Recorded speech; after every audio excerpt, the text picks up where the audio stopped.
Hello students, welcome back. तो आज हम लोग फिर से अपना मैक्रो इकोनॉमिक्स का कंप्लीट थ्योरी कोर्स कंप्लीट कर रहे थे और इसी को आगे बढ़ाते हुए चल रहे हैं। तो मैंने जैसा कि आपको लास्ट यूनिट अभी जो कवर की, उसमें मैंने आपको बताया था कि ये यूनिट 3 चैप्टर से मिलाकर बनती है। यूनिट का नाम क्या था हमारा? Determination of income and employment. Determination of income and employment, ये हमारी यूनिट का नाम था। और इस यूनिट के अंदर हमारे 3 चैप्टर्स थे। पहला चैप्टर था हमारा aggregate demand and related concepts.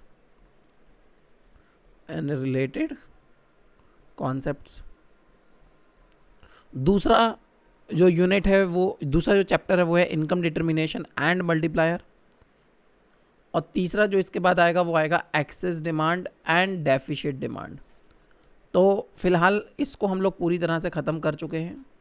इसको आज हम लोग कंटिन्यू कर रहे हैं और इसके बाद फिर हम लोग कंटिन्यू करेंगे इसको। तो हमारी ये वाली यूनिट जो 12 मार्क्स की यूनिट है, एग्जाम में आने वाली है, इसको हम लोग कवर कर देंगे। तो आज मैं आपको शुरुआत करने जा रहा हूँ डिटर्मिनेशन ऑफ इक्विलिब्रियम लेवल। देखिए भैया, हमने माइक्रो इकोनॉमिक्स जब पढ़ी थी तो हमने वहाँ पर एक कंज्यूमर इक्विलिब्रियम पढ़ा था, वहाँ पर एक प्रोड्यूसर इक्विलिब्रियम भी पढ़ा था। आज हम एक इकोनॉमी को इक्विलिब्रियम लेवल देखेंगे। एक इकोनॉमी, एक पूरी अर्थव्यवस्था, या फिर कह सकते हो पूरी कंट्री का इकोनॉमिक, वो एक देश की इकोनॉमी कह सकते हो, तो वो कब एक इक्विलिब्रियम कंडीशन पर होती है। तो इसकी अलग अलग कंडीशंस हैं। केन्जियन जी का मानना था, अच्छा केन्जियन जी छोड़ो, केन्जियन जी तो जो मॉडर्न आए थे, ये तो नए व्यक्ति थे। इनसे पुराने कौन लोग थे? वही एडम स्मिथ, जेबी से, ये पुराने क्लासिकल इकोनॉमिस्ट, जो क्लासिकल इकोनॉमिस्ट थे। ये लोग पता क्या बोलते थे? ये लोग बोलते थे कि इकोनॉमी हमेशा इक्विलिब्रियम में होती है। ये लोग अलग ही चढ़ी में रहते थे, पता नहीं कौन सा ना माल फूक कर आते थे ये लोग। और ये बोलते थे कि भैया इकोनॉमी हमेशा ही इक्विलिब्रियम पे रहती है, यहाँ पर किसी के इंटरफेरेंस करने की कोई ज़रूरत ही नहीं है। यहाँ पर हमेशा ही एग्रीगेट डिमांड एग्रीगेट सप्लाई के बराबर रहती है। यहाँ पर किसी भी व्यक्ति का कोई इंटरफेयर करने की ज़रूरत नहीं है। Supply will create its own demand. बोलते इकोनॉमी में जितनी भी सप्लाई होती है वो अपनी डिमांड भैया खुद क्रिएट कर देती है, उसके लिए कोई एफर्ट लगाने की ज़रूरत नहीं है। फिर वो 1929 का जब ग्रेट डिप्रेशन आया ना पूरी दुनिया में, तो इन सब की थ्योरीज फेल हो गई। अपने आप कुछ नहीं हुआ वहाँ पर। वहाँ पे ये लोग जैसे बोल रहे थे कि ऐसा अपने आप हो जाता है, वहाँ पर ऐसा कुछ भी नहीं हुआ। और फिर आए हमारे केन्जियन भाई साहब, और फिर केन्जियन भाई साहब ने हमें बताया कि मार्केट में इक्विलिब्रियम की कंडीशन जो होती है वो अलग अलग होती है। मार्केट में हमेशा ही फुल एम्प्लॉयमेंट की कंडीशन नहीं होती है। तो मैं आपको अभी फ़िलहाल बताने जा रहा हूँ कि इकोनॉमी में इक्विलिब्रियम लेवल कब होता है, एक इकोनॉमी इक्विलिब्रियम लेवल पर कब पाई जाती है, उसको मैं बताने जा रहा हूँ। चलिए तो शुरू करते हैं आज इक्विलिब्रियम लेवल ऑफ इकोनॉमी। देखिए, तो आज हम लोग सबसे पहले देखने वाले हैं determination of equilibrium level. Determination of equilibrium level. Equilibrium level कब डिटरमाइन होता है एक इकोनॉमी के अंदर? तो यहाँ पर बोला गया कि अगर आपको इकोनॉमी में, केन्जियन के अकॉर्डिंग बता रहे हैं, केन्जियन के अकॉर्डिंग बोल रहे हैं कि अगर आपको किसी इकोनॉमी में इक्विलिब्रियम बनाना है तो 2 कंडीशन एक साथ पूरी होनी चाहिए। मतलब पहली कंडीशन, सॉरी, एक कंडीशन ये है कि एग्रीगेट डिमांड एग्रीगेट सप्लाई के बराबर होनी चाहिए। पहली कंडीशन ये है कि हमारी एग्रीगेट सप्लाई एग्रीगेट डिमांड के बराबर होनी चाहिए, तब जाके मार्केट में इक्विलिब्रियम बनेगा। ओके।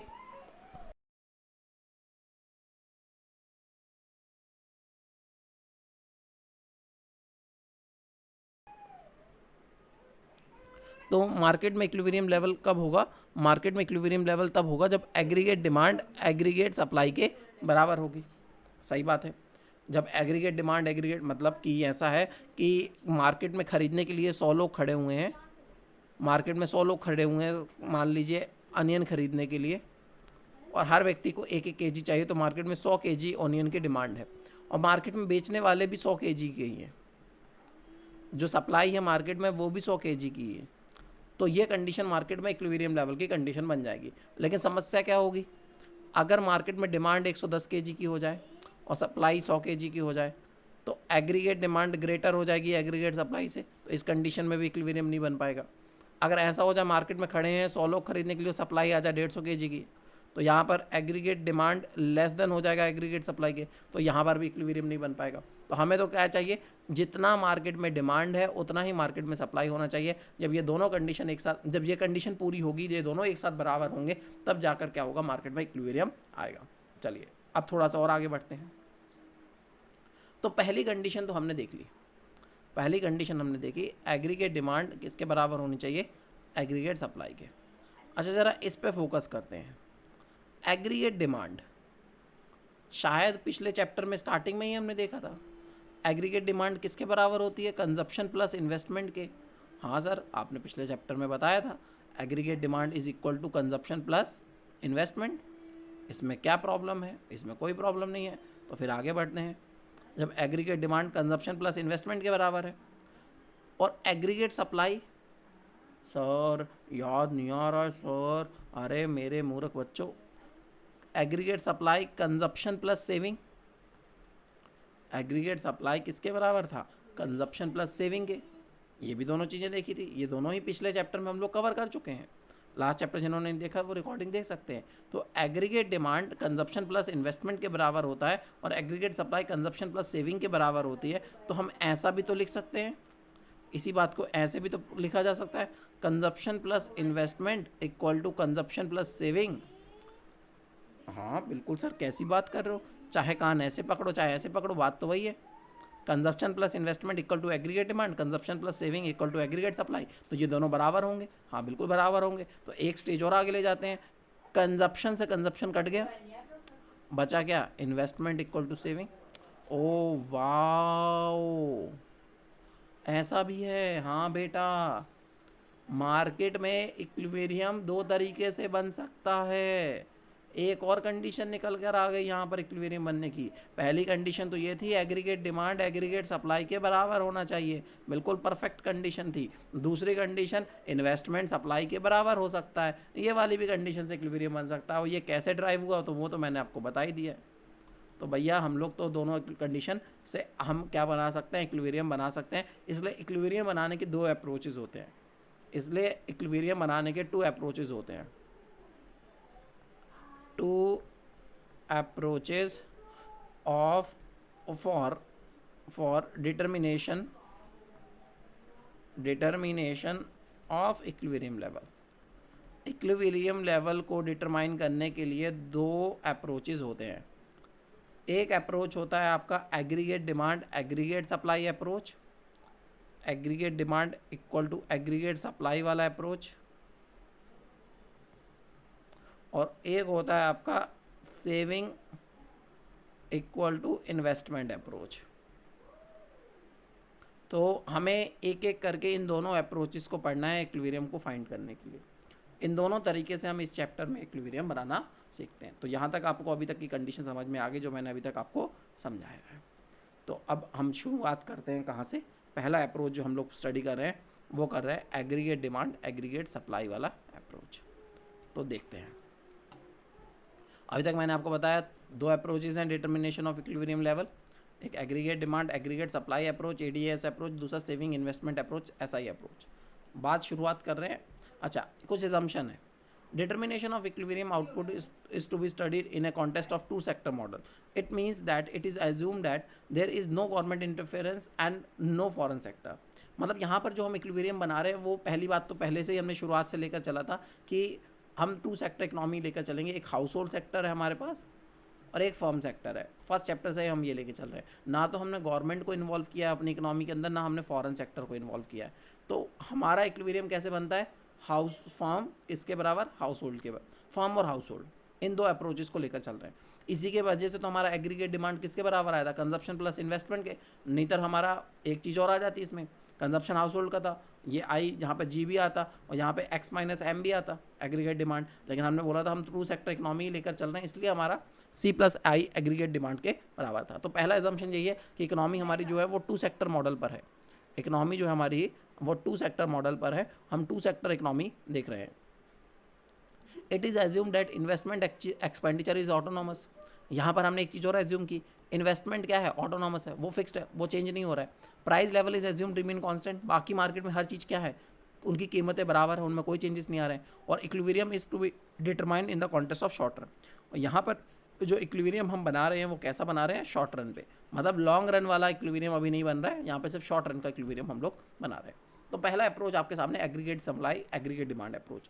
इस अप्रोच को समझने के लिए सबसे पहले हमें एक टेबल लेना पड़ेगा, वही टेबल हम फिर से बनाएंगे और उस टेबल पर हम डेटा डालेंगे और फिर डेटा डालने के बाद आपको पता चलेगा कि एग्रीगेट डिमांड एग्रीगेट सप्लाई के बराबर वहाँ पर हो जाएगा और वहाँ पर हमारा इक्विलिब्रियम बन जाएगा। ओके, तो पहले मैं आपको टेबल पर ले चलता हूँ, टेबल बनाते हैं हम लोग, फिर हम लोग आगे की स्टडी करेंगे। रुक जाओ 1 मिनट, फैन स्लो कर दो।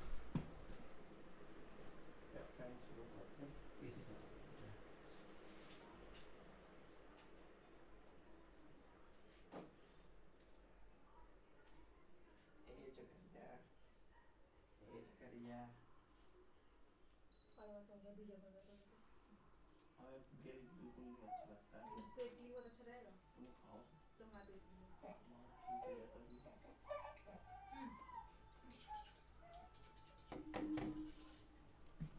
भी। चलो भैया, aggregate demand aggregate supply approach से हम लोग क्या बना रहे हैं, इक्विलिब्रियम बना रहे हैं। तो सबसे पहले देखते हैं हमारे पास इनकम कितनी है। सबसे पहले हम देखते हैं इनकम कितनी है, और इनकम आपको पता ही है हमारी कैसी थी। पहले से कौन सा डेटा लेके चल रहे थे, आपको याद है? किसी को याद हो अगर तो 100 0 100 200 300। हाँ सर, याद आ रहा है, वो ज़माना याद आ रहा है जब हमने वो पढ़ा था, अभी थोड़ी देर पहले ही तो पढ़ा था। हाँ, तो शुरुआत कर रहे हैं इनकम से। हाँ, इनकम कितनी है भैया? वही 0 100 200 300 400 500। और अच्छा, कंजप्शन कहाँ से शुरू हुआ था? किसी को याद है कंजप्शन कहाँ से शुरू हुआ था? क्या कंजप्शन हुआ था हमारा शुरू 40 से? 1 मिनट, कंजप्शन हमारा शुरू हुआ था 40 से, फिर 120 हुआ, फिर 200 हुआ, फिर 280 हुआ, फिर 360 हुआ, और फिर 440। हाँ सर, बिल्कुल याद है।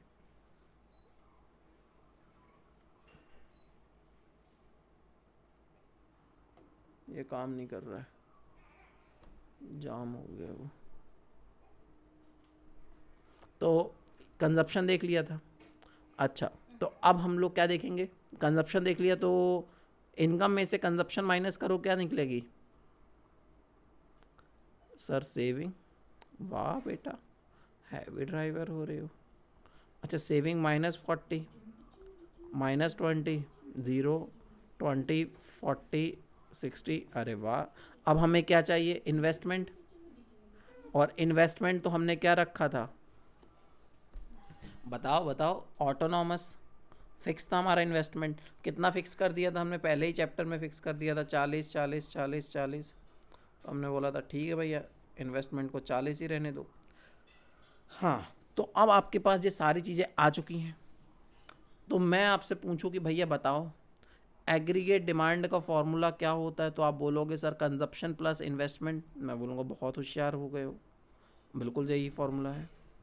फिर अगर मैंने आपसे पूछा कि बताओ एग्रीगेट सप्लाई का फॉर्मूला क्या होता है, तो आप बोलोगे सर कंजप्शन प्लस सेविंग। बोलेगा, मैं फिर बोलूँगा आप लोग फिर से बहुत होशियार हो गए हो। तो दोनों चीज़ें कैलकुलेट कर लो। Aggregate demand consumption plus investment, consumption investment 80 160 240 320 400। हाँ, 360 प्लस 40 400 480।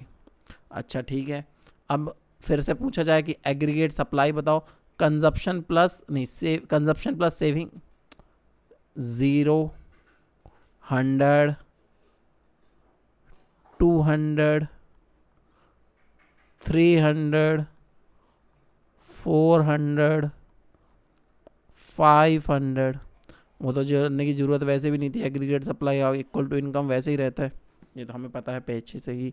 तो यहाँ पर अगर एक ड्रॉ और करें और यहाँ पर मैं रिमार्क लिखना शुरू कर दूँ आप लोगों के लिए, रिमार्क्स,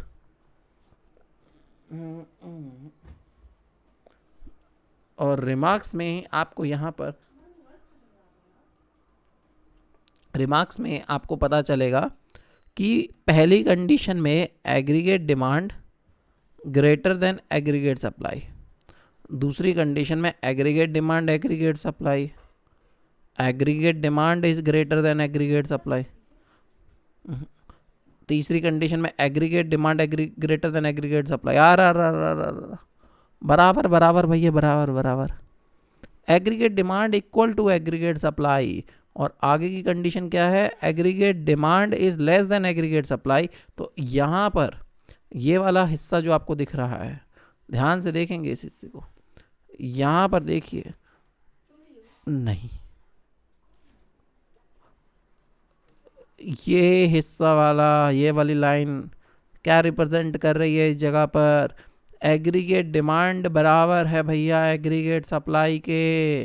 तो इसी पॉइंट पर हमारा क्या बनेगा, इक्विलिब्रियम बनेगा। हाँ भैया, इसी पॉइंट पर हम क्या बनाएंगे, इक्विलिब्रियम बनाएंगे, यही पॉइंट हमारा इक्विलिब्रियम बनेगा। स्वाहा, देख लो पता चल गया, एग्रीगेट डिमांड बराबर एग्रीगेट सप्लाई। जिस पॉइंट पर ये कंडीशन होगी वही पॉइंट हमारा कौन सा पॉइंट कहलाता है, इक्विलिब्रियम पॉइंट। बच्चे कुछ कुछ बोलते हैं इसको, कुछ का कुछ बोलते रहते हैं।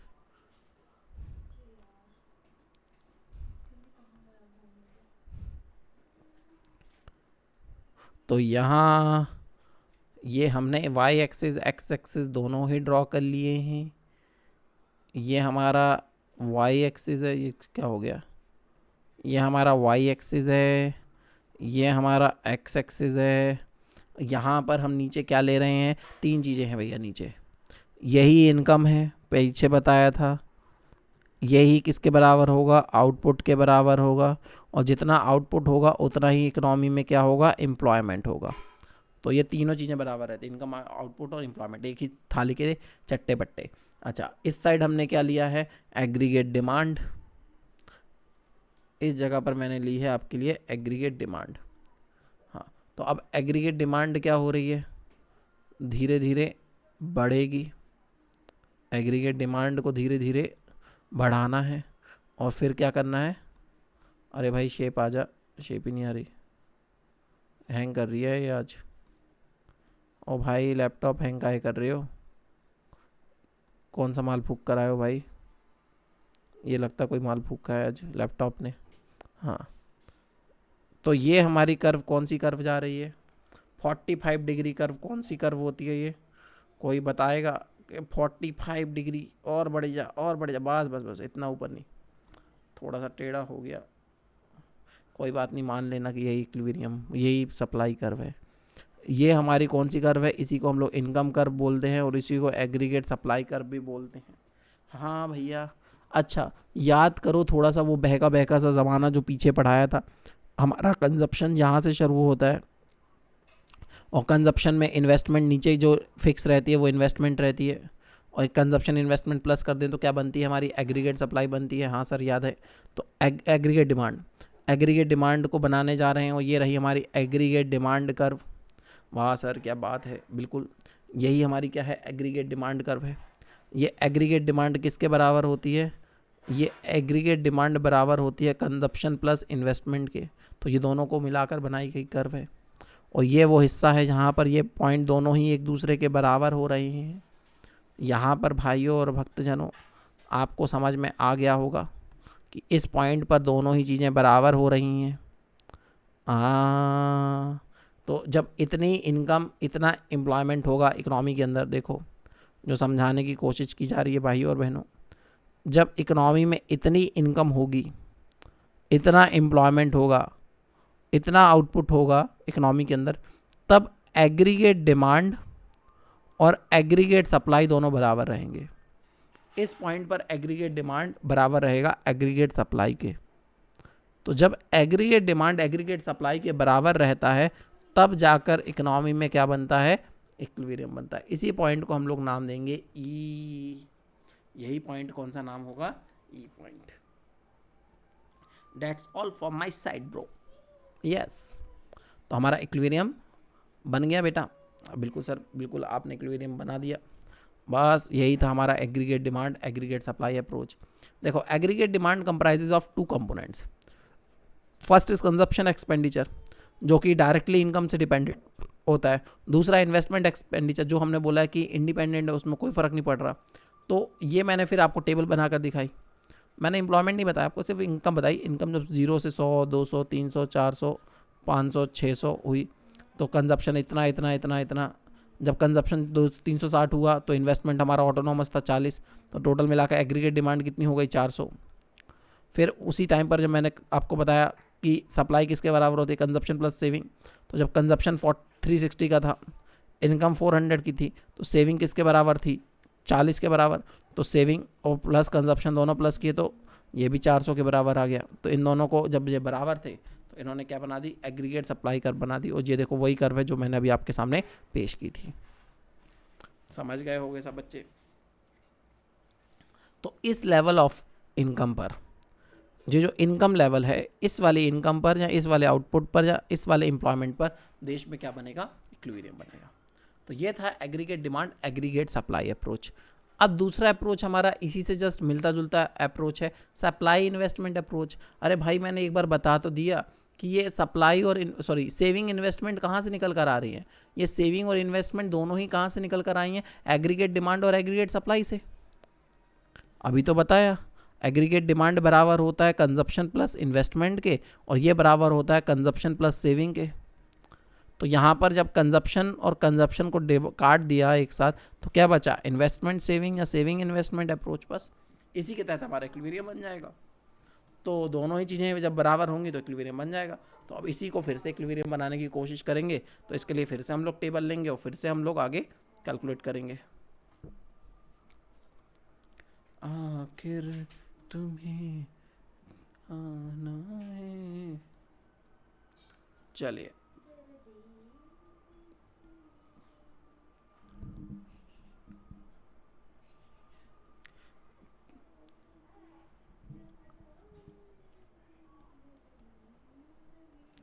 चलिए तो अगले पे चलते हैं। यहाँ पर सबसे पहले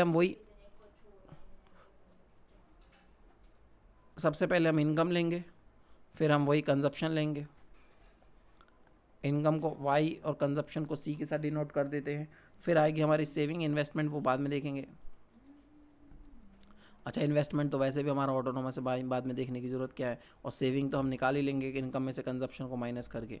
तो इनकम आपको पता होगा बेटा लोगों, हम लोग कितनी लेके चल रहे हैं शुरू से ही, 0, फिर 100, फिर 200, फिर 300, फिर 400, फिर 500 और फिर 600।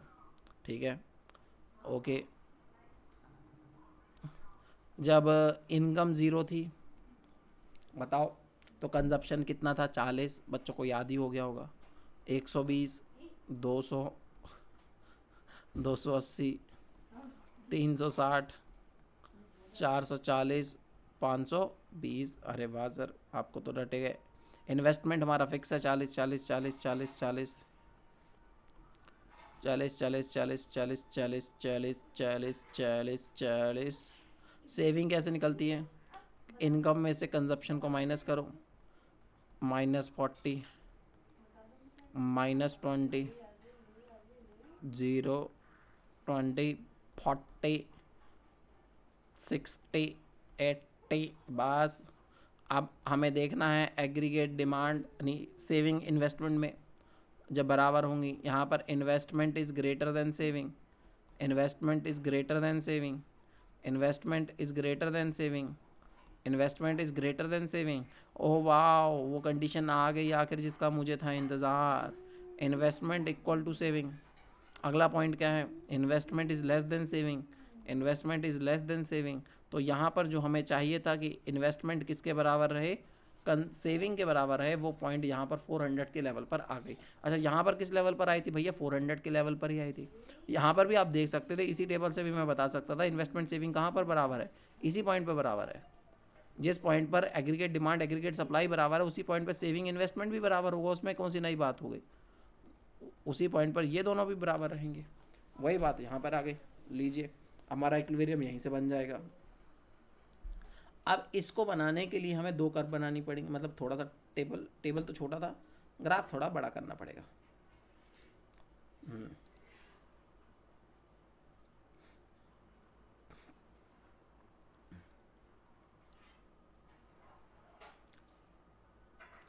बस बस बस बस बस इतना ही ठीक है। आखिर तुम्हें यहाँ पर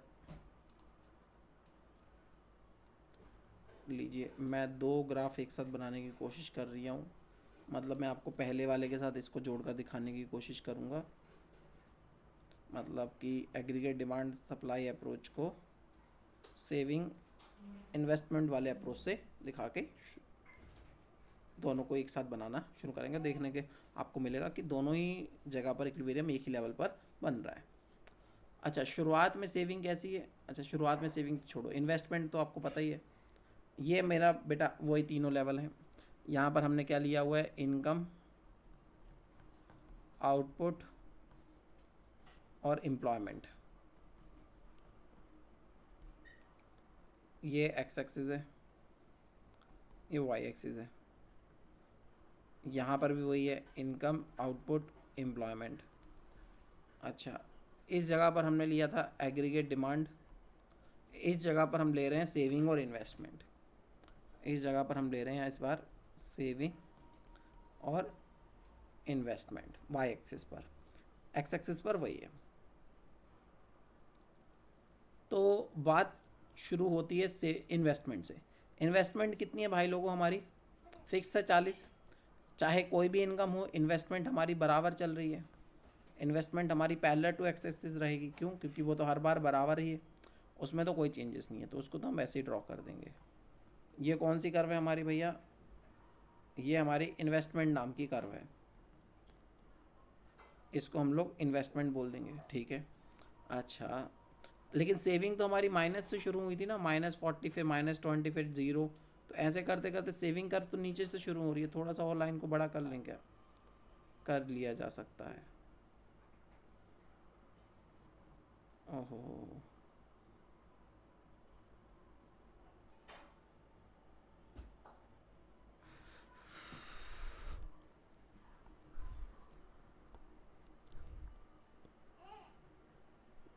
तुम्हें इधर ही से आना है, चलो ठीक है, अब क्या कर सकते हैं, तो मैं हाथ ही से ड्रॉ कर देता हूँ, थोड़ा सा और बढ़ा देते हैं इसको। हाँ, तो बन गई, बात बन गई भैया, लैब पे बन गई गल। तो सेविंग तो हमारी नीचे से शुरू हुई थी, फिर एक लेवल आया था जब वो ज़ीरो हुई थी, फिर एक लेवल आया था जब वो बड़ी थी, और ऊपर बढ़ती गई, पहुंचती गई, पहुंचती गई, पहुंचती गई। वेरी गुड बेटा। तो ये हमारी कौन सी कर्व है, ये हमारी सेविंग कर्व है। अच्छा, ये वाला हिस्सा कौन सा वाला हिस्सा है, ये वो गंदा वाला हिस्सा है जिस पॉइंट को हम लोग क्या नाम देते हैं, डिस सेविंग्स का।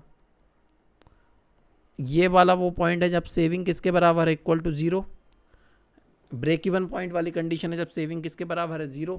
फिर एक लेवल आया कि सेविंग बढ़ती गई, बढ़ती गई, बढ़ती गई, और इस पॉइंट पर आकर पता चला कि सेविंग किसके बराबर है, इन्वेस्टमेंट के बराबर है। तो जिस पॉइंट पर सेविंग इन्वेस्टमेंट के बराबर होती है, ये वाला पॉइंट आपका कहलाता है इक्विलिब्रियम पॉइंट। यहाँ पर सेविंग किसके बराबर है, इन्वेस्टमेंट के बराबर है, सेविंग इक्वल टू इन्वेस्टमेंट। लीजिए भैया, तो ये वाली कंडीशन तो हमारी बन गई। नीचे वाला मतलब इस वाले डायग्राम के हिसाब से ये वाला ग्राफ था। अब ऊपर वाला तो हमें पता ही है, मतलब ऊपर वाला कौन सा ग्राफ था हमारा, एग्रीगेट डिमांड एग्रीगेट सप्लाई वाला ग्राफ। और एग्रीगेट डिमांड एग्रीगेट सप्लाई में हमने देखा था शुरुआत में इनकम, शुरुआत में पूरी इनकम एक जैसी बढ़ती जाती है 45 डिग्री पर।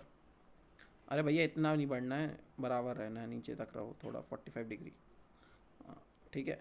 तो ये हमारी इनकम थी जो 45 डिग्री पे बढ़ रही थी, और फिर ये हमारा कंजप्शन था। नहीं, एग्रीगेट डिमांड थी भैया, एग्रीगेट डिमांड, कैसी बात कर रहे हो यार। अरे अरे, इतनी ऊपर से नहीं थी भैया एग्रीगेट डिमांड कर, नीचे से थोड़ा सा। हाँ, अब सही आ रहे हो। ये देखिए,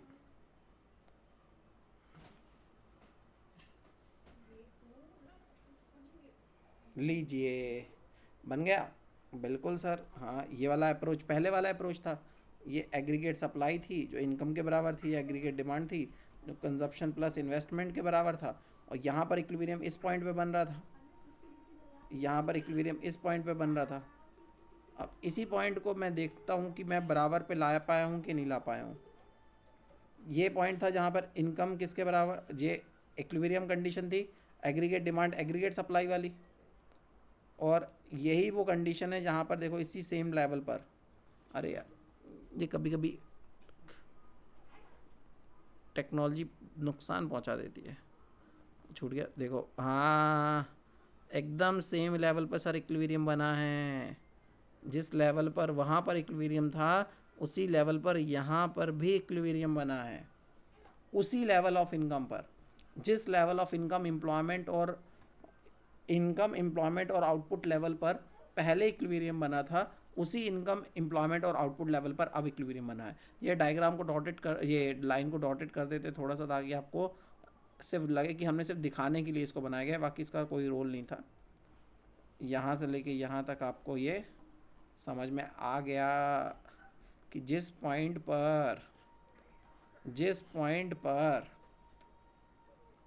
aggregate demand equal to aggregate supply होगा, उसी same level of income output पर सेविंग इक्वल टू इन्वेस्टमेंट होगा। ये आपकी एक डायग्राम से दोनों डायग्राम निकल कर आ गई। तो मैं यही वाला अप्रोच आपको पढ़ा रहा था, सेविंग इन्वेस्टमेंट अप्रोच, और मैंने यहाँ पर यही सेविंग वही डेटा सेम लिया, और यहाँ पर हमारा 40 जिस टाइम पर था सेविंग इन्वेस्टमेंट, उस टाइम पर हमारा इक्विलिब्रियम बन गया, क्योंकि सेविंग किस पॉइंट पर था, सेविंग इक्वल टू इन्वेस्टमेंट। और ये वाली डायग्राम मैंने अभी आपको बना के दिखाई, बनानी हमें सिर्फ इतनी थी, इतना बस बनाना था इस डायग्राम के लिए, लेकिन उसको साथ में जोड़कर हमें ये भी क्लियर हो गया कि जहाँ पर इधर इक्विलिब्रियम बन रहा था जिस लेवल ऑफ आउटपुट पर, उसी लेवल ऑफ आउटपुट पर यहाँ पर भी इक्विलिब्रियम बनेगा। तो केन्जियन के आगे, केन्जियन की ये बात तो हमने देख ली, ये वाली सिचुएशन तो हम लोग समझ गए। अच्छा, थोड़ा सा इस सिचुएशन में और भी समझते हैं। ये वाला पॉइंट डिस सेविंग वाला पॉइंट है, ये वाला पॉइंट सारा सेविंग्स वाला हिस्सा है, ऊपर वाला हिस्सा, ये वाला सारा हिस्सा सेविंग्स वाला हिस्सा है, ठीक है।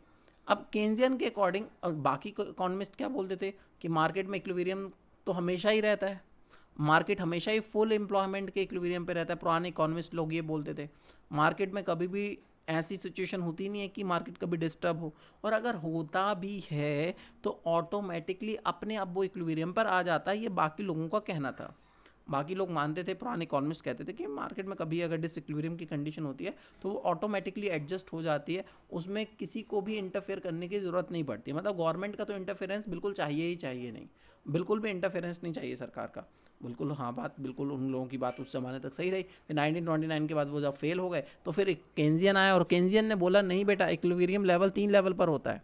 एक फुल एम्प्लॉयमेंट इक्विलिब्रियम भी होता है, एक अंडर एम्प्लॉयमेंट इक्विलिब्रियम भी होता है, एक ओवर एम्प्लॉयमेंट इक्विलिब्रियम भी होता है। बोले सर ये क्या बात कर रहे हो? हाँ बेटा, 3 लेवल पे एम्प्लॉयमेंट इक्विलिब्रियम बताया उन्होंने, 3 लेवल पर, एक फुल एम्प्लॉयमेंट, एक अंडर एम्प्लॉयमेंट, एक over employment, over full employment, ठीक है। अब मैं तीनों को एक एक करके आपको शो करता हूँ।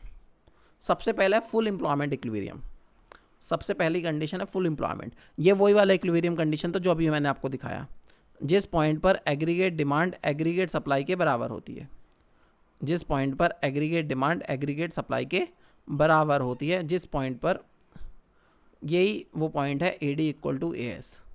ये हमारी फुल एम्प्लॉयमेंट वाली इक्विलिब्रियम है।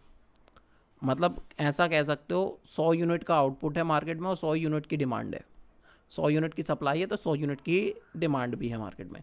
ये कंडीशन चल रही है फुल एम्प्लॉयमेंट इक्विलिब्रियम। एक और कंडीशन होती है जिसको बोलते हैं अंडर एम्प्लॉयमेंट इक्विलिब्रियम। मतलब फुल एम्प्लॉयमेंट इक्विलिब्रियम तो ये रहा, फुल एम्प्लॉयमेंट इक्विलिब्रियम तो ये वाला रहा जहाँ पर एग्रीगेट डिमांड एग्रीगेट सप्लाई के बराबर होनी चाहिए, ये आइडियल कंडीशन बन गई। लेकिन एक्चुअल में मार्केट में सिचुएशन क्या चल रही है? एक्चुअल में मार्केट में सिचुएशन ये है कि डिमांड कम है मार्केट में लोग सामान नहीं खरीद रहे हैं, जैसा आज का डेट में हालात हो चुका है, मार्केट में लोगों के पास पैसा ही नहीं है खरीदने के लिए, तो एक्चुअल में डिमांड जो है, एग्रीगेट डिमांड, वो नीचे आ चुकी है। जो एग्रीगेट डिमांड है वो नीचे आ चुकी है। अब एग्रीगेट डिमांड नीचे आ चुकी है तो इक्विलिब्रियम भी कहाँ पर बन रहा है, थोड़े नीचे के लेवल पर बन रहा है। तो ये जो बीच में गैप आ गया और ये इक्विलिब्रियम नीचे के लेवल पर पहुंच गया, इसको बोलते हैं अंडर एम्प्लॉयमेंट इक्विलिब्रियम। अब आप इस बात को जानने की कोशिश करिए, ये अंडर एम्प्लॉयमेंट की कंडीशन क्यों आ रही है। ये इसलिए आ रही है क्योंकि जब 100 यूनिट की मार्केट में सप्लाई है और डिमांड मार्केट में सिर्फ 80 यूनिट्स की है, तो जो 100 यूनिट बना रहा है वो क्यों 100 यूनिट बनाएगा, उसे पता है जब डिमांड मार्केट में 80 यूनिट की है तो वो प्रोडक्शन भी 80 यूनिट का ही करेगा। तो मार्केट में क्या हो गया, मार्केट में आउटपुट कम हो गया। आउटपुट कम हो गया, इसका मतलब एम्प्लॉयमेंट भी कम हो जाएगा, एम्प्लॉयमेंट कम होगा तो इसका मतलब इनकम भी कम हो जाएगी। सब कुछ कहाँ पर खिसक गया, कम हो गया।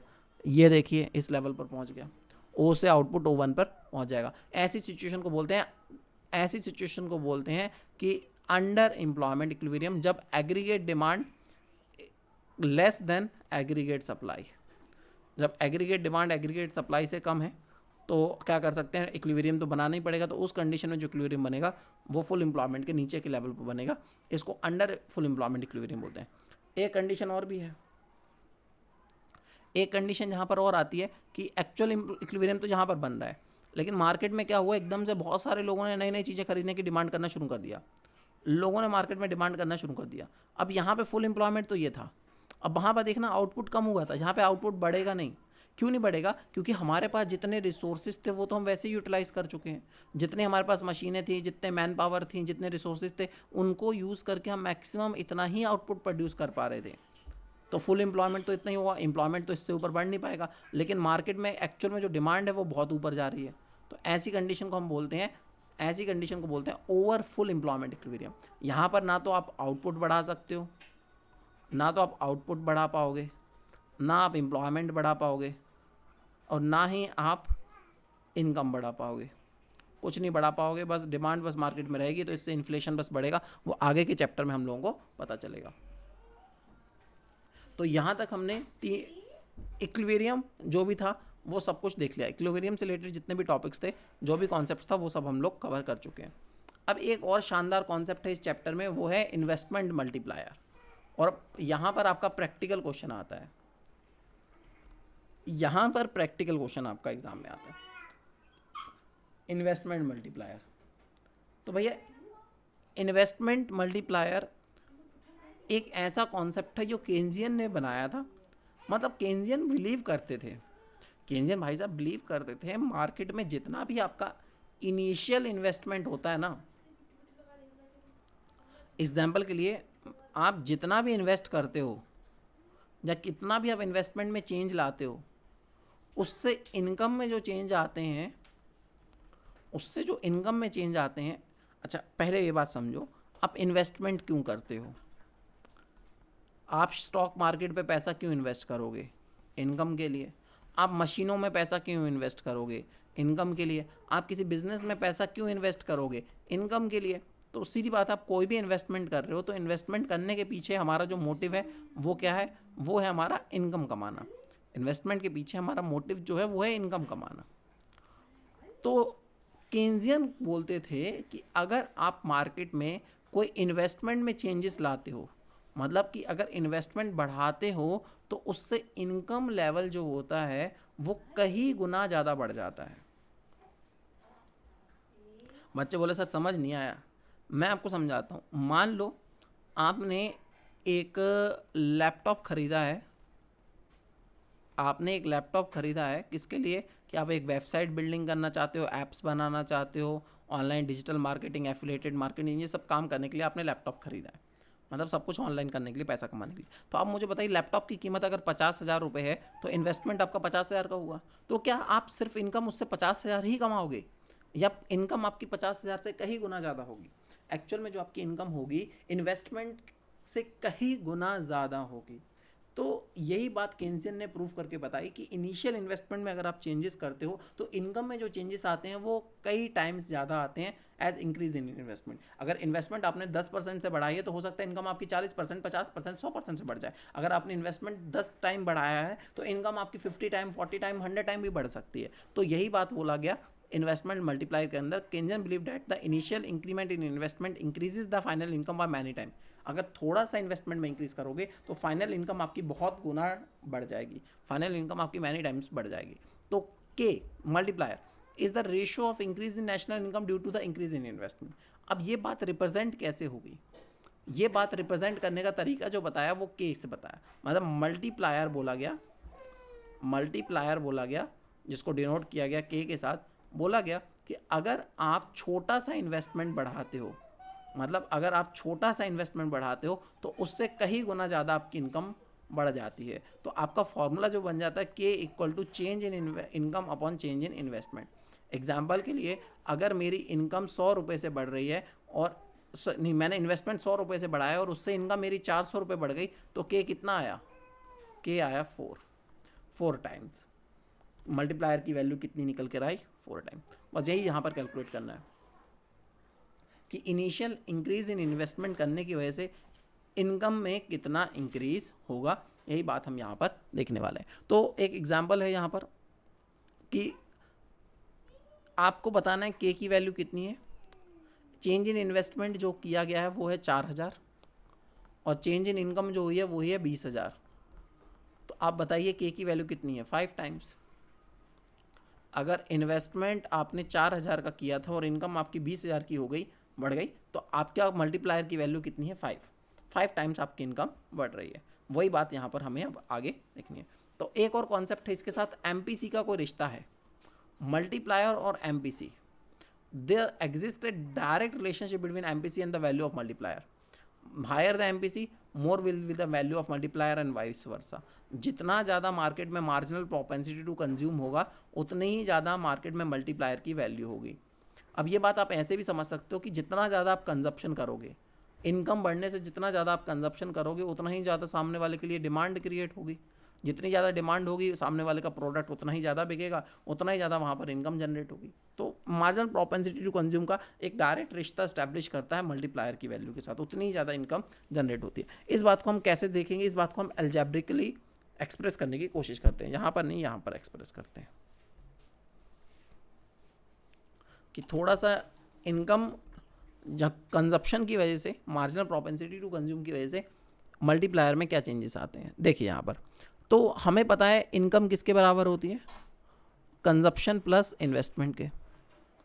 ये हम पीछे से पढ़ते हुए आ रहे हैं, income equal to consumption plus investment. एक तरफ तो देख लिया हमने, अरे यार ये क्या हो रहा है, ड्रॉ ही नहीं हो रहा है।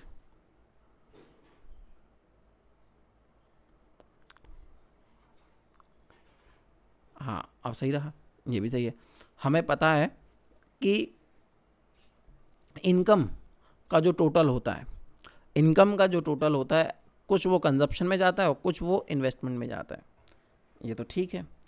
अब जब इनकम और इन्वेस्टमेंट, मतलब इनकम कंजप्शन प्लस इन्वेस्टमेंट के बराबर है, तो सिमिलरली अगर इनकम में कोई चेंज आएगा, अगर 100 रुपया कमाते हो तो उसमें से 80 कंजप्शन प्लस 20 इन्वेस्टमेंट, कुछ ऐसा कह सकते हैं। अच्छा मान लीजिए इनकम 100 से 150 हो गई, तो चेंज कितना का आया, 50 रुपये का आया, तो ये 50 रुपये भी वैसे ही होंगे ना, जहाँ तो ये कंज्यूम होंगे जहाँ ये इन्वेस्ट होंगे, सेम अकॉर्डिंगली। तो चेंज इन इनकम जो होगी, चेंज इन इनकम जो होगी वो भी change in consumption plus change in investment के बराबर होगी। जो चेंज इन इनकम होगी वो भी change in consumption plus change in investment के बराबर होगी, सही बात है। चलिए तो एक काम करते हैं, इस इक्वेशन को हम सभी को y चेंज इन इनकम से डिवाइड कर देते हैं, डिवाइड, अरे इसको हम डिवाइड कर देते हैं पूरे चेंज इन इनकम के साथ। तो यहाँ पे इक्वेशन थी हमारी change in income equal to change in consumption plus change in investment, और इसको मैंने जब डिवाइड किया किसके साथ, चेंज इन इनकम के साथ ही, तो आपको कुछ चीज़ें पता चलेंगी। वो ऐसे पता चलेगी, ये देखिए, इसको तो पूरा काटा जा सकता है, ये तो आंसर 1 आएगा बिल्कुल। और change in consumption upon change in income किसका फॉर्मूला होता है, मार्जिनल प्रोपेंसिटी टू कंज्यूम का। और ये तो भाई साहब उल्टा नहीं हो गया, अभी तो हमने फॉर्मूला देखा मल्टीप्लायर का, change in income upon change in investment, formula तो ये था। ये तो उल्टा हो गया, यहाँ पर उल्टा लिखा हुआ है, सेम फार्मूला उल्टा लिखा हुआ है, तो इसको हम ऐसा कह सकते हैं 1/k, ये जस्ट उल्टा ऑपोजिट हो गया, तो इसको रिप्रेजेंट हो जाएगा ये 1/k से। तो यहाँ पर तो इक्वेशन ये बन गई आपकी, इक्वेशन तो हमारी ये बन गई। आपको ये एग्ज़ाम में नहीं बनानी है, बस मैं आपको समझाने के लिए बता रहा हूँ, टेंशन ना लीजिएगा। आपको ये एग्ज़ाम में नहीं इक्वेशन को एल्जेब्रिकली एक्सप्लेन करना है, मैं बस आपको रिलेशन बता रहा हूँ कि मल्टीप्लायर का रिश्ता एमपीसी के साथ भी होता है। तो 1 किसके बराबर होगा, एमपीसी इक्वल टू 1/k। इसी चीज़ को अगर तोड़ेंगे मोड़ेंगे इधर से उधर ले जाएंगे तो फॉर्मूला क्या बन जाएगा, k equal to 1/1 minus MPC. आप इसको कैलकुलेट कर लीजिएगा तो ये आपका फॉर्मूला बन जाएगा। एग्जैक्ट फाइनल फार्मूला हमारा ये रहा। तो मल्टीप्लायर की वैल्यू एक ऐसे भी निकाली जा सकती है। अगर आपको मल्टीप्लायर निकालना है तो एक फॉर्मूला तो मैंने बताया आपको, अभी बताया था, के की वैल्यू एक होती है change in income upon change in investment. अरे क्या लिख रहे हो भैया, इन्वेस्टमेंट तो मिटोगे नहीं क्या, बहुत ढीठ हो रहे हो हैं, बहुत ढीठ हो रहे हो। अरे भैया मिट जाओ, इसको भी पता नहीं कौन से दौरे पड़ते हैं। लीजिए ओवर राइटिंग ही कर देते हैं। हाँ ये वाला फॉर्मूला हरी सर अभी तो देखा था, मल्टीप्लायर किसके बराबर होता है, change in income upon change in investment के। और दूसरा फॉर्मूला अभी हमने बता दिया, के is equal 1 minus MPC, 1 minus MPC, ये दूसरा फॉर्मूला हो गया। एक और निकल आएगा इसी से। हमें पता है 1 जो होता है वो किसके बराबर होता है, एमपीसी के कॉन्टेस्ट में एमपीसी प्लस एमपीएस, पीछे क्लास में देखा था। तो यहाँ पर अगर हमें एमपीएस निकालना है तो क्या करना पड़ेगा, 1 माइनस एमपीसी, और एमपीसी निकालना है तो 1 माइनस एमपीएस, सीधी बात है। तो ये फॉर्मूला एक चीज़ और का बनता है, 1 माइनस एमपीसी एस किसके बराबर होता है, ये बराबर होता है के इक्वल टू 1/एमपीएस, मार्जिनल प्रोपेंसिटी टू सेव। जिन्होंने पिछले के लेक्चर नहीं देखे हैं वो देख सकते हैं। तो यहाँ पर हमारे पास मल्टीप्लायर को कैलकुलेट करने के 3 तरीके हैं। सबसे पहला K equal to change in income upon change in investment, दूसरा K equal to 1/1 minus MPC, तीसरा के इक्वल टू 1/एमपीएस। इन 3 फॉर्मूले को यूज़ करिए और मल्टीप्लायर वैल्यू कैलकुलेट करिए, बस इतना सा हमारा टास्क था। अब ये कैसे इस वैल्यू तक मल्टीप्लायर की वैल्यू कैसे बढ़ती है, कैसे एक इन्वेस्टमेंट अगर 10 रुपये का इन्वेस्टमेंट किया जाए तो 100 करोड़ तक पहुंचता है, इसको समझने के लिए आपने अगर बैंकिंग वाला चैप्टर देखा, मनी एंड बैंकिंग वाला, तो उसमें मैंने आपको बताया था बैंक वाले कैसे मल्टीप्लाई करते हैं मनी को। वही फंडा आप यहाँ पर लगा सकते हो, वही फंडा आप यहाँ पर लगा सकते हो कि आप मनी की वैल्यू क्या होगी, हर स्टेज पर मल्टीप्लाई होती जाएगी, मल्टीप्लाई होती जाएगी। तो अभी हमें वर्किंग ऑफ मल्टीप्लाई नहीं देखना है, हमें सिर्फ क्या करने हैं, प्रैक्टिकल सॉल्व करने हैं, हमें सिर्फ क्या करने हैं, प्रैक्टिकल सॉल्व करने हैं। तो यहाँ पर मैं एक क्वेश्चन दे रहा हूँ आपको, एक क्वेश्चन है यहाँ पर जिसमें बोला गया है, मैं देखता हूँ मेरे पास बुक की पीडीएफ है कि नहीं है। बुक की पीडीएफ होगी तो कोई टेंशन ही नहीं है फिर।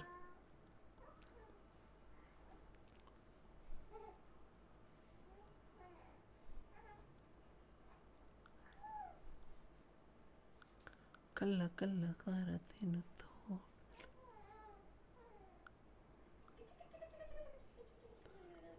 यही वाली चीज़ें तो मैं पढ़ा रहा हूँ आपको। हाँ अब यही तो पढ़ा रहे थे हम लोग, पढ़ रहे थे, बिल्कुल बिल्कुल। हाँ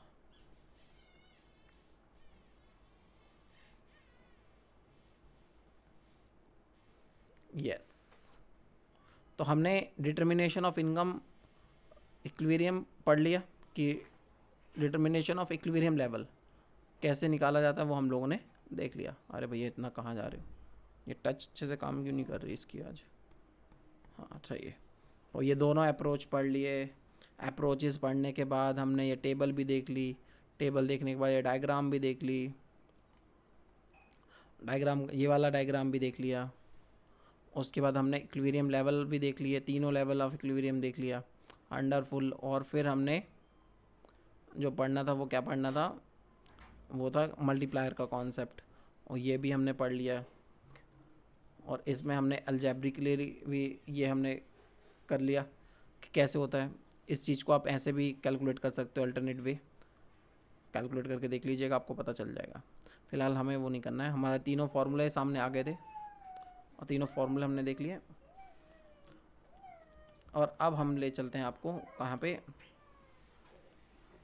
तारों के शहर में। बस इतना सही था, इसमें तो क्वेश्चन दिए ही नहीं है। अच्छे पगला लोग हैं जिसने ये पीडीएफ बनाई है, उसने आगे की चीज़ें क्लिक ही नहीं की हैं और वो सीधे अगले चैप्टर पे पहुंच गया। चलिए कोई बात नहीं, मैं आपको पूरे प्रैक्टिकल्स की पीडीएफ क्लास में लाऊंगा और फिर हम लोग इसको एक एक करके सॉल्व करेंगे। फ़िलहाल अभी तो मैं आपको ऐसे ही बता देता हूँ। सबसे पहला क्वेश्चन, मल्टीप्लायर कैलकुलेट करने के लिए बोल रहे हैं कि के बताइए कितना होगा। एमपीसी की वैल्यू दी गई है 0.75, तो के तो हमें पता है 1.1 माइनस एमपीसी, सही है। तो ये होगा के इक्वल टू 1 माइनस 0.75, तो ये होगा के इक्वल टू 1 माइनस 0.25 आएगा आंसर, और इक्वल टू 4, यहाँ पर मल्टीप्लायर की वैल्यू 4 निकल आएगी, तो इनकम हमारी 4 टाइम्स बढ़ जाएगी। एक क्वेश्चन हो गया।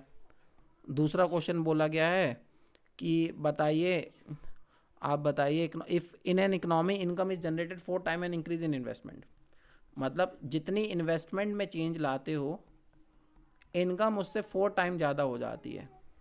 तो ये मतलब कि सीधे सीधे एक मल्टीप्लायर की वैल्यू बता रहे हैं कि मल्टीप्लायर कितना है, कि किसके बराबर है, 4 के बराबर है। जितना आप इन्वेस्टमेंट इंक्रीज करते हो, मतलब 100 रुपये से इन्वेस्टमेंट करते हो तो इनकम 400 रुपया हो जाती है। तो मल्टीप्लायर की वैल्यू तो हमें पता चल गई कितनी है, 4 है। अब ये हमसे पूछ रहे हैं कैलकुलेट करके बताइए एमपीसी और एमपीएस कितना होगा। कह रहे हैं कैलकुलेट करिए कि एमपीसी कितना है और एमपीएस कितना है, सीधे घुमा दिए इन्होंने तो दूसरे क्वेश्चन में। तो क्या दिक्कत है, मल्टीप्लायर की वैल्यू हमें पता है 4 है, और मल्टीप्लायर हमें पता है किसके बराबर होता है, 1 अपॉन एमपीएस लिख दें सीधे। हाँ भैया सीधे लिख दो एमपीएस, काहे के लिए माइनस माइनस कर रहे हैं। 4 किसके बराबर होगा, 1 माइनस एमपीएस के। अब क्या करना है हमें, एमपीएस को उधर ले जाना है, 4 को इधर ले आना है। तो एमपीएस किसके बराबर है, 1/4 equal to MPS equal to 0.25। अब कोई पूछे कि एमपीसी बताओ, तो एमपीसी हमें पता है 1 माइनस एमपीएस, तो 1 में से 0.25 माइनस करेंगे तो ये 0.75 आंसर आ गया। दोनों चीज़ें निकल गई। So easy it is. तो ऐसे करते करते हम लोग सारे प्रैक्टिकल्स आसानी से सॉल्व कर सकते हैं। हमारे पास संदीप गर्ग बुक में काफ़ी सारे प्रैक्टिकल्स दिए गए हैं इस चैप्टर से रिलेटेड। आप इन सारे प्रैक्टिकल्स को चाहें तो सॉल्व कर सकते हैं। धीरे धीरे अगर आप शुरुआत से ये सारे प्रैक्टिकल सॉल्व करना शुरू करेंगे तो आप लास्ट तक जितने भी प्रैक्टिकल से थोड़े डिफिकल्ट लेवल के भी आपको लग सकते हैं, जिसमें ज़्यादा थोड़ा सा घुमाया जा सकता है, लेकिन आप धीरे धीरे प्रैक्टिस करते जाएंगे तो आपको सारे क्वेश्चन समझ में आ जाएंगे। फॉर्मूला यहीं पे लगना है, यही सारे फॉर्मूलेस यूज़ करने हैं और इन्हीं को यूज़ करके हम सारे के सारे प्रैक्टिकल्स को सॉल्व कर सकते हैं। फिलहाल मेरे पास टाइम कम है, इसलिए मैं नहीं चाहता कि आपका लेक्चर ज़्यादा लंबा जाए और ज़्यादा हम लोग इसको खींचें, इसलिए इसको यहीं पे समाप्त करते हैं। और फिर हम लोग अगले चैप्टर्स में अभी हम पढ़ना शुरू करेंगे। इसके बाद excess demand and deficient demand, इसके बाद हम लोग शुरू कर देंगे excess demand and deficient demand. और जैसे ही वो हो जाएगा एक्सेस डिमांड और एफिशिएंट डिमांड, मेरे हिसाब से ये भी 1 घंटे में ये लेक्चर में ख़त्म हो जाएगा, उसमें भी ज़्यादा नहीं है समस्या। फिर हम लोग गवर्नमेंट बजट और इकोनॉमी, और फिर उसके बाद आगे के चैप्टर्स भी कंटिन्यू करेंगे। तो यहाँ पर आज मैंने आपको ये वाला इनकम डिटर्मिनेशन एंड मल्टीप्लायर वाला चैप्टर कंप्लीट करवाया। अब बहुत सारे बच्चे ऐसे होंगे जो पहली दफ़ा आए होंगे ये लेक्चर्स अटेंड करने के लिए, पहली दफ़ा उन्होंने मुझे देखा होगा जहाँ पर, तो उन बच्चों के लिए बता दूं, उन बच्चों के लिए मैं बता देता हूँ कि जो पहली दफ़ा मुझे देख रहे थे, मेरा नाम भारत अनुरागी है और मैं हूँ अनअकैडमी पर एक verified educator. 11th and 12th class के बच्चों को कॉमर्स पढ़ाता हूँ, ये मेरी क्वालिफिकेशन है। मैंने MBA MCOM BCOM BEd PGD से और 5 साल का टीचिंग एक्सपीरियंस, ये सब मैंने किया हुआ है। आप अनअकैडमी पर बहुत सारे चीज़ें कर सकते हैं। एक तो सबसे अच्छा फ़ायदा वहाँ पर यह है कि आप अनअकैडमी का सब्सक्रिप्शन ले लें और आपको पूरा ऐप अनलॉक हो जाता है। फ्री में भी आप बहुत कुछ अटेंड कर सकते हैं। ये MCQ क्लासेस रहती हैं, प्रैक्टिस पेपर्स रहते हैं, ये सब चीज़ें भी आप एनरोल कर सकते हैं। अनअकैडमी पे 12th के बहुत सारे बैचेस हैं। एक ये बैच इंग्लिश में है जो 17 मई को स्टार्ट हुआ था। एक और बैच है जो कॉमर्स का हिंदी में है, ये भी 17 मई को स्टार्ट हुआ था। और मैं इसमें ये Mayank sir accountancy, Rajesh sir Mayank sir economics Rajat sir accounts और बिजनेस स्टडीज़ गिरीश सर पढ़ा रहे हैं। उसके अलावा एक ऑप्शनल, ये इतने सारे सब्जेक्ट्स हैं ऑप्शनल में आप लोग हमारे साथ कवर कर सकते हैं अकेडमी पर। होम साइंस पढ़ सकते हैं, आईपी पढ़ सकते हैं, साइकोलॉजी पढ़ सकते हैं, फिजिकल एजुकेशन पढ़ सकते हैं, हिंदी पढ़ सकते हैं, एंटरप्रेन्योरशिप पढ़ सकते हैं। ये सारे सब्जेक्ट्स आप अनअकैडमी पर ऑप्शनल के तौर पर भी पढ़ सकते हैं। मतलब अनअकैडमी पर एक सब्सक्रिप्शन लेना है आपको, एक सब्सक्रिप्शन आपका पूरा ऐप अनलॉक कर देगा। आपने मान लीजिए सिर्फ 12th क्लास का सब्सक्रिप्शन लिया, आप 12th क्लास का सब्सक्रिप्शन लेने के बाद 12th के arts commerce science math bio सारे सब्जेक्ट्स पढ़ पाओगे। आपको अलग से कुछ नहीं करना है, जो पढ़ना है वो पढ़ लो, पूरा ऐप अनलॉक हो जाएगा। और जितने भी एजुकेटर्स पढ़ा रहे हैं ना, सभी की क्लासेस अटेंड कर पाओगे। Regular doubt clearing session, complete syllabus coverage, all top educator, unlimited access to all courses, जितनी मर्जी बार देखो। अगर लाइव क्लास अटेंड करनी तो लाइव क्लास अटेंड करो, लाइव क्लास तो अटेंड कर ही सकते हो। उसके साथ साथ अगर लाइव क्लास कभी अटेंड नहीं भी कर पाए तो आप रिकॉर्डेड दे सकते हो। रिकॉर्डेड ऐसा नहीं कि सिर्फ एक बार देखा और वो हट जाएगा, जितनी मर्जी बार रिकॉर्डेड देखो। Mentorship, study material, practice set, live test series, batch courses, ये सब मिलता है आपको अनअकैडमी प्लस के साथ। तो कितने का है भैया प्लस, अनअकैडमी प्लस? मात्र 13,500 रुपीज़ का है, तो 15,000 रुपीज़ का, लेकिन ये आपको 13,500 में मिलेगा। कैसे? जब आप कोड यूज़ करोगे बी अनुरागी लाइव, ये आपको 10% डिस्काउंट दिलवाता है। तो 15,000 पे 10% डिस्काउंट, 13,500 रुपये का आपको ये कोर्स पड़ेगा। और यहाँ पर आप अगर अनअकैडमी प्लस की जगह आइकॉनिक लेना चाहते हो तो वो भी ले सकते हो, जिसमें आपको अनअकैडमी प्लस के सारे बेनिफिट्स तो मिलेंगे ही मिलेंगे। एक personal mentor, live doubt solving session, weekly report, parents connect, study planner, ये सारी चीज़ें भी दी जाती हैं। तो इसका भी प्राइस यहाँ पर ये रहा। और यहाँ पर भी अगर कोड यूज़ करोगे बी अनुरागी लाइव तो आपको 10% का डिस्काउंट मिलेगा। तो ये कोड आपके लिए सबसे इंपॉर्टेंट है, बी अनुरागी लाइव। ये आपको 10% का क्या दिलवाता है? ये आपको दिलवाता है 10% का डिस्काउंट। और अनअकैडमी पर मैं वैसे ही बहुत सारी फ्री क्लासेस लेता रहता हूँ, तो उन सारी फ्री क्लासेस को अटेंड करने के लिए भी आप ये सारा फ्री क्लासेस को अनलॉक करने के लिए भी आप इस कोड का इस्तेमाल कर सकते हो। बाकी आप मेरी रेगुलर अपडेट्स, मेरी आगे की क्लासेस के लिए टेलीग्राम ग्रुप ज्वाइन कर सकते हो, और टेलीग्राम ग्रुप का लिंक डिस्क्रिप्शन में दिया होगा। ये मेरा टेलीग्राम ग्रुप है भारतीय कॉमर्स पार्टी का, आपको इसका लिंक डिस्क्रिप्शन में मिल जाएगा। और यहाँ पर अगर ये आप डायरेक्टली सर्च करना चाहते हो, डायरेक्टली भी सर्च कर सकते हो। एक तो लिंक नहीं मिले तो आप डायरेक्टली सर्च कर सकते हो भारत अनुरागी BCP। कैसे सर्च करते हैं यहाँ पर ग्रुप मैं आपको बता देता हूँ। आपको सर्च पे जाना है, जैसे आप अपना टेलीग्राम खोलोगे सर्च पर आपको टाइप करना है @ मेरा नाम भारत अनुरागी, और फिर आगे टाइप कर देना BCP। जैसे आप एंटर मारोगे सीधे मेरे ग्रुप में ज्वाइन हो जाओगे। मैं तो ऑलरेडी अपने ग्रुप का मेंबर ही हूँ, तो डायरेक्टली पहुँच गया। आप जैसे क्लिक करोगे तो आपको पहुँच जाओगे इस ग्रुप पे, भारतीय कॉमर्स पार्टी का ग्रुप, और यहाँ पर ज्वाइन हो जाओगे। तो मुझे उम्मीद है कि आपको आज का लेक्चर अभी तक समझ में आया होगा। थोड़ी देर में हम लोग फिर से मिलेंगे नेक्स्ट क्लास में, जिसमें मैं आपको बाकी की चीज़ें कवर करके दिखाऊंगा। उसके अलावा आप मेरी अनअकैडमी की प्रोफाइल पर भी जा सकते हो, आप मेरी अनअकैडमी की प्रोफाइल पर भी जा सकते हो। अनअकैडमी की प्रोफाइल पर जाने के लिए आपको कुछ नहीं करना है, उसकी भी लिंक मेरी डिस्क्रिप्शन में डली होगी अनअकैडमी की प्रोफाइल पर जाने के लिए। ये मेरी अनअकैडमी की प्रोफाइल है, यहाँ पर आपको मेरी बहुत सारी फ्री क्लासेस मिल जाएंगी। मैं आपको अनअकैडमी की प्रोफाइल पे ले चलता हूँ, जस्ट वेट। ये मेरी प्रोफाइल है, यहाँ पर आपको मेरे बहुत सारी फ्री क्लासेस मिल जाएंगी। ये बैच कोर्सेज हैं, ये रही वो स्पेशल क्लासेस, इस पर आपको क्लिक करना है। और ये फ्री क्लासेस हैं, जो आगे आने वाली होंगी वो भी आपको दिख जाएंगी। ये सारी जो आने वाली क्लासेस वो भी दिख जाएंगी, और जो हो चुकी हैं वो भी आपको यहाँ पर दिख जाएंगी। इतनी सारी फ्री क्लासेस हो चुकी हैं, इतनी सारी फ्री क्लासेस हो चुकी हैं कि आप फ्री कंटेंट भी देख देख के थक जाओगे। इतना सारा फ्री कंटेंट यहाँ पे डाला हुआ है।